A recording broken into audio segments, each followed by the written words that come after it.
Clayfighter is a fighting game series that was developed by Visual Concepts and Interplay. Meanwhile, Interplay was the sole publisher of the game. The game was made for the SNES during the 90s and it uses stop-motion graphics involving clay. The company seemed to have been experimenting heavily with using stop-motion and clay in their video game, and they actually made a sequel to the game, a modified version of the original called Clayfighter Tournament Edition. And in the middle of all this, we got a game called Claymates, which takes on more of a platforming format. Later on, there was a Nintendo 64 version of the game called Clayfighter 63 1/3, and a special edition for it called Clayfighter Sculptor's Cut. This special edition was only for Blockbuster Video and nobody was allowed to buy it. They could only rent it because it was Blockbuster. Though Blockbuster did seem to host an online contest for the game, which could be why there seems to be a variety of copies out in the wild, outside of people possibly raiding abandoned Blockbusters. The Sculptor's Cut seems to have new storylines and various adjustments done on the game, especially when it comes to the controls.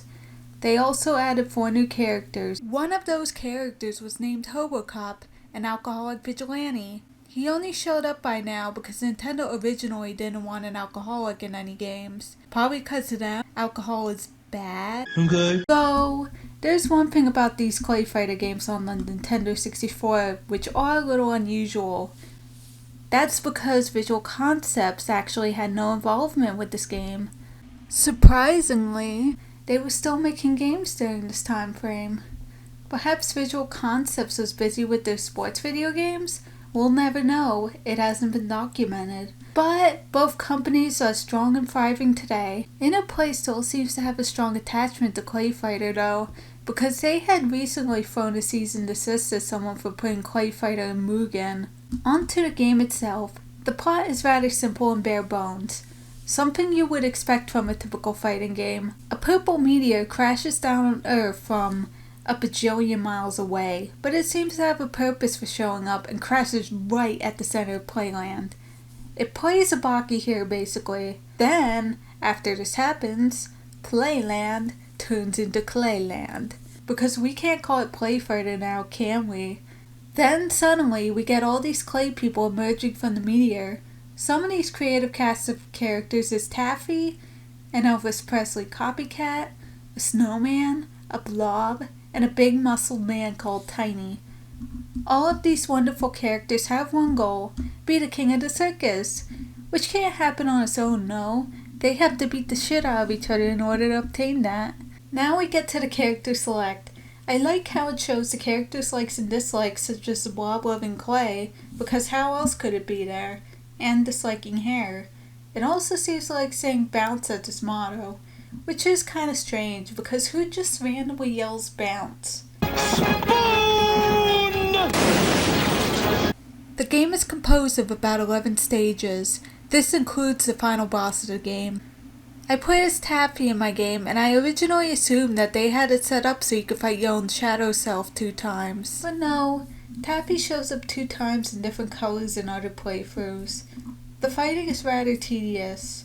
I don't know if it's because they suck at fighting games or they're really that bad. It's hard to move around sometimes and the computers can be brutal. They can especially knock you out in a few seconds if you're not careful. Especially Tiny. He was the worst. You have to be careful sometimes too or else the time will run out. Sometimes it runs out pretty fast. Though luckily I finished a lot of my battles before time was up. Though I do love how you can tell that they put their time in creating the stages and animating the characters. You could tell they probably recorded stop motion in real life and put their time into turning them into 16-bit sprites. The backgrounds are nice to look at too, but don't look at them too long or you'll get too distracted to even play. With the final boss, I can't tell if it's an interesting concept or not. It's basically some hula hoop made out of spears. Though it seems to throw projectiles from the previous characters you may have fought. It was actually 100 times easier than the computers I had to fight. Once we defeat the final boss, we get to see what the characters will do next. When I was looking at the other characters' endings, I learned that Helga apparently turned down Olaf for Tiny, and they had 8 kids who turned into professional wrestlers. My God! When it comes to this game, the art is stellar and is creative for the time. However, the gameplay itself is nothing to write home about. When I played this game, I had assumed it was going to be as amazing of a masterpiece as my kid self remembered it being, but it's rather clunky and awkward. I'd only recommend it if you're passionate about fighting games or if you enjoy SNES as a whole.